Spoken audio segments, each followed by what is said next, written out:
ሰላም የቻናሌ ተከታታዮች በቢዝነስ እና ኢኮኖሚክስ ዘርፍ መማር ፈልጋችሁ ነገር ግን በኢኮኖሚክስ፣ አካውንቲንግ ኤንድ ፋይናንስ፣ ማኔጅመንት እና ማርኬቲንግ ማኔጅመንት መካከል ያለው ልዩነት ግራ አጋብቷችኋል? የትኛው ዘርፍ ከባህሪያችሁ ጋር ይሄዳል? ከተመረቃችሁስ በኋላ የት ነው የምትሰሩት? ዛሬ በዚህ ቪዲዮ የአራቱም ዘርፎች አንደኛ ልዩነታቸው፣ ሁለተኛ ደግሞ ምን አይነት ሰው መግባት እንዳለበት፣ ሶስተኛ ደግሞ የሥራ እድሎቻቸው በዝርዝር እንመለከታለን። እስከ መጨረሻው ቪዲዮውን ላይክ፣ አዲስ ከሆናችሁ ደግሞ ሰብስክራይብ እያደረጋችሁ ተከታተሉን ማለት ነው። የመጀመሪያው አካውንቲንግ ኤንድ ፋይናንስ ሲሆን አካውንቲንግ ኤንድ ፋይናንስ በአንድ ዲፓርትመንት ውስጥ የሚሰጥ ነው። አካውንቲንግ ኤንድ ፋይናንስ ግን ትምህርታቸው ዲፈረንስ ወይንም ልዩነት አላቸው። አካውንቲንግ ምን ማለት እንደሆነና ፋይናንስ ምን ማለት እንደሆነ ባጭሩ አስረዳችኋለሁ። አካውንቲንግ ዋና ትኩረቱ የገንዘብ እንቅስቃሴን መመዝገብ፣ መቆጣጠርና ሪፖርት ማዘጋጀት ነው። ዋና ጥያቄው አካውንቲንግ ላይ የሚነሳው የድርጅቱ ገንዘብ የት ገባ፣ የትስ ወጣ የሚለው ነው። ሞስትሊ አካውንቲንግ የሚባሉት እነዚህ ባንክ ቤት ላይ የምታገኟቸው ፍሮንት ዲስክ ላይ የሚቀመጡ ገንዘብ ቆጥረው የሚሰጡ ቆጥረው የሚቀበሉ እነዚህ ምንድናቸው? አካውንታንቶች ናቸው ማለት ነው። ፋይናንስ ደግሞ ለወደፊቱ ገንዘብ እንዴት ማሳደግና ኢንቨስት ማድረግ እንዳለብን ያቅዳል ማለት ነው።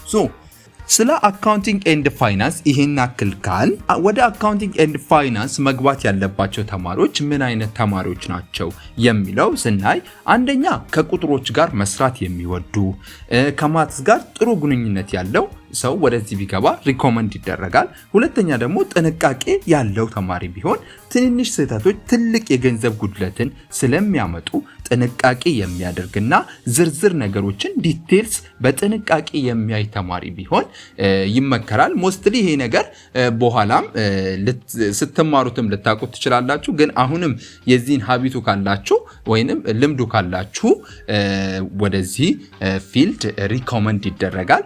ሶስተኛ ደግሞ ታማኝነት ወይንም ኢንቴግሪቲ ካላችሁ ከድርጅቶች ከገንዘብና ሚስጥር ጋር ስለሚሰራ ታማኝነት ያለው ተማሪ ቢሆን ምክንያቱም ብዙ የሆነ ሚስጥሮች ከድርጅቶች ጋር ስላላችሁ ታማኝነት ያለው ተማሪ ቢሆን ይመረጣል ማለት ነው። እነዚህ ሶስት ባህሪያቶች ካላችሁ ወደ አካውንቲንግ ኤንድ ፋይናንስ ዲፓርትመንት ብትገቡ ሞስትሊ ሪኮመንድ ይደረጋል ማለት ነው። ወይንም ማትቆጩበትም ማለት ነው። ከዚህ እስከወጣሁ በኋላ ወይንም ከዚህ ዲፓርትመንት ስመረቅ ምን እሰራለሁ ወይንም የት እገባለሁ ለምትሉ በባንኮች፣ በኦዲቲንግ ኩባንያዎች፣ በኢንሹራንስ እና በመንግስትና በግል ድርጅቶች ውስጥ እንደ አካውንታንት፣ ኦዲተር፣ ፋይናንሻል አናሊስት ወይም ሎን ኦፊሰር ሆናችሁ መስራት ትችላላችሁ ማለት ነው። ሁለተኛ ኢኮኖሚክስ ሲሆን ኢኮኖሚክስ የአንድን ሀገር አጠቃላይ የኢኮኖሚ እንቅስቃሴ፣ ገበያዎች እና ውስን ሀብቶችን ያጠናል። ዋና ጥያቄው በኢኮኖሚክስ ስር የሚነሳው ውስን ሀብቶች እንዴት አበቃተን እንጠቀማለን ወይንም ባላንስ አድርገን እንጠቀማለን የሚለው ነው። ምን መሰላችሁ?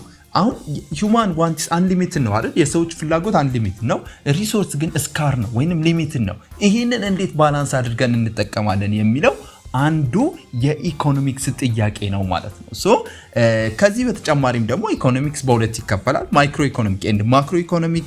ማይክሮ ኢኮኖሚክ የሚያጠናው ስለ ኢንዲቪጁዋል ዲሲዥን ሜኪንግ ቢሄቪየር ኦፍ ዲፈረንት ኢኮኖሚ ነው such as household firm ይሆናል።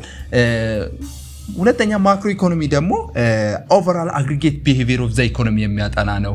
ሌላ ደግሞ ኢኮኖሚክስ ስለ ቢዝነስ ሳይክል፣ ስለ ኢንፍሌሽን በቃ የዋጋ ግሽበት ማለት ነው፣ ስለ ሞኔታሪ ፖሊሲ፣ ፊዚካል ፖሊሲ፣ ኮንትራክሽነሪ ፊዚካል ፖሊሲ ስለ እነዚህ ሁሉ የሚያጠናው ኢኮኖሚክስ ነው ማለት።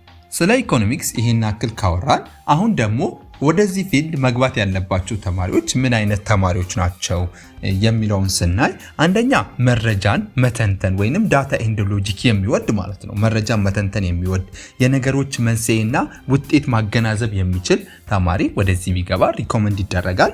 ሁለተኛ ደግሞ ስለ ሀገርና ዓለም አቀፍ ሁኔታ የሚገደው የገበያ ዋጋ መወደድ፣ የሀገር እድገትና የፖሊሲ ጉዳዮችን የሚስቡት ተማሪ ወደዚህ ቢገባ ሪኮመንድ ይደረጋል። ሶስተኛ ደግሞ ችግር ፈቺ ለመሆን ወይንም ፕሮብሌም ሶልቨር ለመሆን ውስን ሀብትን እንዴት በአግባቡ መጠቀም ይቻላል የሚለውን የማሰብ ችሎታ ያለው ተማሪ ወደዚህ ቢገባ ሪኮመንድ ይደረጋል። ከኢኮኖሚክስ ጋር ተያይዞ የሚነሱ ሀሳቦች አሉ። አንደኛው እኔ ማትስ ስለማልችል ነው ኢኮኖሚክስ ማልገባው ሚል ሀሳብ አለ። አብዛኛው ተማሪ እንደዚህ ይላል።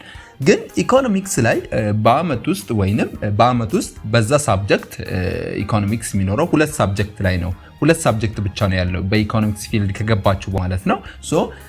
ስለዚህ የማትስ እውቀት ያን ያህል በደንብ ይኑራችሁ ሳይሆን ትንሽ ካላችሁ ወደዚህ ፊልድ ብትገቡ ሪኮመንድ ይደረጋል። ምክንያቱም ከሶሻል ሳይንሶች አንዱ ምርጡ ዲፓርትመንት ኢኮኖሚክስ ስለሆነ ወደዚህ ይሄንን የነገርኳችሁ ባህሪ ካላችሁና እናንተ የምትፈልጉት ከሆነ ወደዚህ ዲፓርትመንት ብትገቡ ሞስትሊ በጣም ሪኮመንድ የሚደረግ ነገር ነው። ከኢኮኖሚክስ ስንመረቅ የት እንሰራለን ወይም ከኢኮኖሚክስ ዲፓርትመንት ሲጨርሱ የስራ እድሎቻችን የት እንገባለን የሚለውን ስናይ በብሔራዊ ባንክ፣ በገንዘብ ሚኒስቴር፣ በዓለም አቀፍ ድርጅት እንደ ወርልድ ባንክ እና በምርምር ማዕከላት እንደ ዳታ አናሊስት፣ ፖሊሲ አድቫይዘር ወይም ኢኮኖሚክ ሪሰርቸር ሆናችሁ ትሰራላችሁ ማለት ነው። ስለዚህ በኢኮኖሚክስ ዲፓርትመንት ከጨረሳችሁ እነዚህ ቦታዎች ገብታችሁ መስራት ትችላላችሁ ማለት ነው። ስለ ኢኮኖሚክስ ያለው ሐሳብ ይሄ ነው። ሶስተኛ ማኔጅመንት ሲሆን ማኔጅመንት የሰዎችን የፕሮጀክቶችን እና የድርጅትን አጠቃላይ ስራ መምራት ላይ ያተኩራል ማለት ነው። ዋና ጥያቄው ማኔጅመንት ላይ የሚነሳው የተቀመጠውን ዓላማ ለማሳካት ሰዎችን እና ስራዎችን እንዴት እንምራ የሚለው ዋናው የማኔጅመንት ጥያቄ ነው ማለት ነው።